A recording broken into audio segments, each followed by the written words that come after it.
সবাইকে আবারও স্বাগত জানাই রে স্টাডি গ্যালাক্সি চ্যানেলে। উচ্চ মাধ্যমিক 2026 সেমিস্টার 4 ছাত্রছাত্রীদের জন্য ইকোনমিক সাজেশন নিয়ে এলাম। এখানে প্রত্যেকটি চ্যাপ্টার থেকেই গুরুত্বপূর্ণ কিছু প্রশ্ন দেওয়া হয়েছে, তাই ভিডিওটি তোমরা পুরোটা দেখবে। চলো দেখি এখানে কি কি প্রশ্ন আছে। প্রথমেই আছে ইউনিট 1 থেকে অর্থ, ব্যাংকিং ও মুদ্রাস্ফীতি চ্যাপ্টার থেকে এসএকিউ আছে 2 থেকে 3 নম্বরের। প্রথম প্রশ্নটি হলো অর্থের প্রধান প্রধান কার্যগুলি ব্যাখ্যা করো। পরের প্রশ্নটি হলো মানি মাল্টিপ্লেয়ার কি, এটি কিভাবে কাজ করে। পরবর্তী প্রশ্নটি হলো ক্রেডিট ক্রিয়েশন বলতে কি বোঝায়, প্রক্রিয়াটি ব্যাখ্যা করো। তারপরেই দেখো আছে ডিমান্ড পুল ইনফ্লেশন ও কস্ট পুশ ইনফ্লেশন এর মধ্যে পার্থক্য লেখো। তারপরেই দেখো আছে স্ট্যাগফ্লেশন বলতে কি বোঝায়, সিআরআর ও এসএলআর উভয়ের মধ্যে যে একটা ভূমিকা সেটা ব্যাখ্যা করো। রেপো রেট ও ব্যাংক রেট এর মধ্যে পার্থক্য লেখো। তার সাথেই দেখো আছে কেন্দ্রীয় ব্যাংকের পরোক্ষ ঋণ নিয়ন্ত্রণের যে পদ্ধতি সেগুলি ব্যাখ্যা করতে হবে। প্রশ্নগুলি খুবই গুরুত্বপূর্ণ, সুতরাং তোমরা এগুলো ভালো করে দেখে যাবে। এরপরেই দেখো আছে বড় প্রশ্ন আছে 5 থেকে 8 নম্বরের মধ্যে অর্থের ধারণা ও তার কার্যগুলি বিশদে আলোচনা করতে হবে। তার সাথেই আছে বাণিজ্যিক ব্যাংকের ক্রেডিট ক্রিয়েশন প্রক্রিয়াটি চিত্রসহ ব্যাখ্যা করতে হবে। পরের প্রশ্নটি হলো মুদ্রাস্ফীতি কি, ডিমান্ড পুল ও কস্ট পুশ উভয় ধরনের যে মুদ্রাস্ফীতি তার কারণগুলি ব্যাখ্যা করো। এরপরে আছে দেখো কেন্দ্রীয় ব্যাংকের ঋণ নিয়ন্ত্রণ যে নীতিগুলি সেগুলি বিস্তারিতভাবে লিখতে হবে। দেখা যাক পরবর্তী কি প্রশ্ন আছে। মানি সাপ্লাই এর যে বিভিন্ন উপাদানগুলি আছে সেগুলি লিখতে হবে। তারপরে দেখো আছে ইউনিট 2 থেকে সরকারি বাজেটের যে অর্থায়ন, এখানে কিন্তু এসএকিউ আছে 2 থেকে 3 নম্বরের। দেখা যাক কি কি প্রশ্ন আছে। পাবলিক ফিনান্স ও প্রাইভেট ফিনান্সের মধ্যে যে পার্থক্য সেটি কিন্তু লিখতে হবে। তার সাথেই দেখো আছে প্রগতিশীল ও সমানুপাতিক যে কর, এই উভয়ের মধ্যে কিন্তু পার্থক্য লিখতে হবে। প্রগতিশীল আর সমানুপাতিক কর। এরপরে দেখো আছে প্রত্যক্ষ ও পরোক্ষ কর, এই দুটি করের মধ্যে পার্থক্য লিখতে হবে। আর জিএসটি কি, এটি কেন গুরুত্বপূর্ণ, জিএসটি কি, এটি কেন গুরুত্বপূর্ণ। তারপরে দেখো আছে revenue deficit, fiscal deficit, primary deficit, এই তিনটে যে ডেফিসিট, এই তিনটের মধ্যে কিন্তু পার্থক্য লিখতে হবে। আর ব্যালেন্সড বাজেট কি, ব্যালেন্স বাজেট কি। পরের প্রশ্নটি হলো বাজেট মাল্টিপ্লেয়ার বলতে কি বোঝায়। আর অভ্যন্তরীণ ঋণ ও বহির্ঋণের যে পার্থক্য, এই দুটির কিন্তু পার্থক্য লিখতে হবে।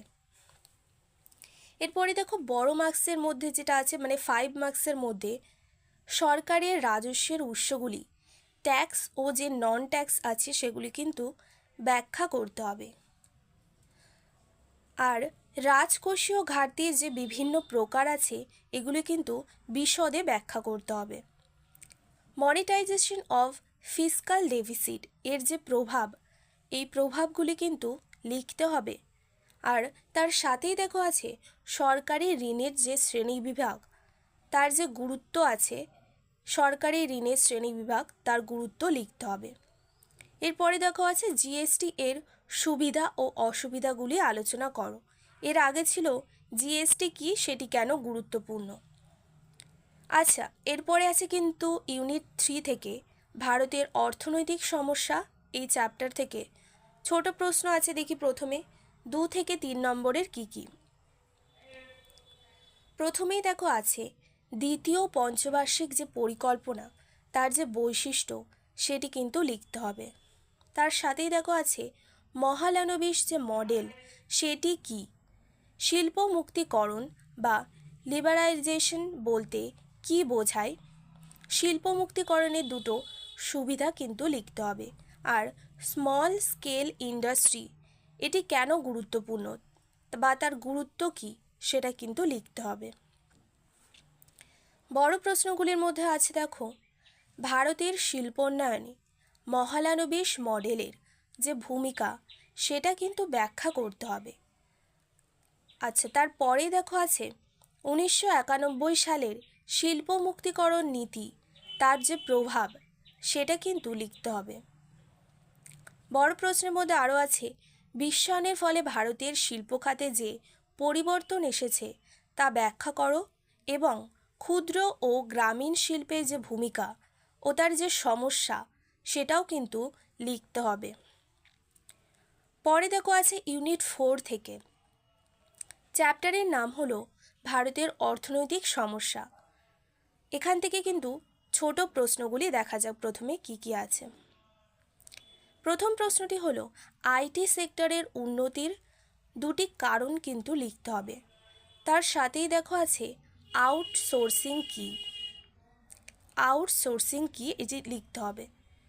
আচ্ছা, এরপরেই দেখো আছে বড় মার্কসের মধ্যে 5 থেকে 8 মার্কসের ভারতের সেবা খাতের বৃদ্ধি ও এর যে কারণ আছে সেটা কিন্তু লিখতে হবে। আর গ্লোবালাইজেশনের ফলে ভারতের সেবা খাত কীভাবে উন্নত হয়েছে, গ্লোবালাইজেশনের ফলে যে উন্নতি হয়েছে ভারতের সেবা খাত সেটা লিখতে হবে। তারপরেই দেখো আজ আর্থিক খাত, আইটি সেক্টর ও আউটসোর্সিংয়ের এই যে তিনটির ভূমিকা সেটা কিন্তু লিখতে হবে। ইউনিট 5 থেকে আছে অন্তর্ভুক্তিমূলক বৃদ্ধি ও মানব উন্নয়ন চ্যাপ্টার থেকে প্রথমে দেখি ছোট প্রশ্নগুলোর মধ্যে কি কি আছে।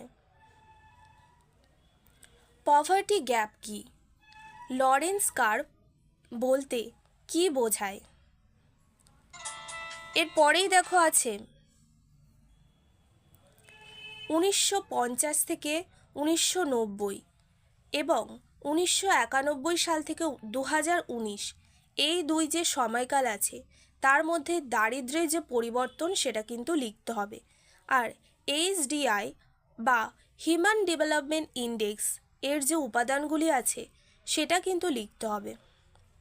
বড় প্রশ্নগুলোর মধ্যে দেখো আছে ইনক্লুসিভ গ্রোথ এর যে ধারণা ও তার যে পরিমাপ আছে সেটা কিন্তু লিখতে হবে। তার সাথেই দেখো আছে দারিদ্র্য দূরীকরণে পশ্চিমবঙ্গ সরকার যে বিভিন্ন কর্মসূচিগুলো নিয়েছে তা ব্যাখ্যা করো।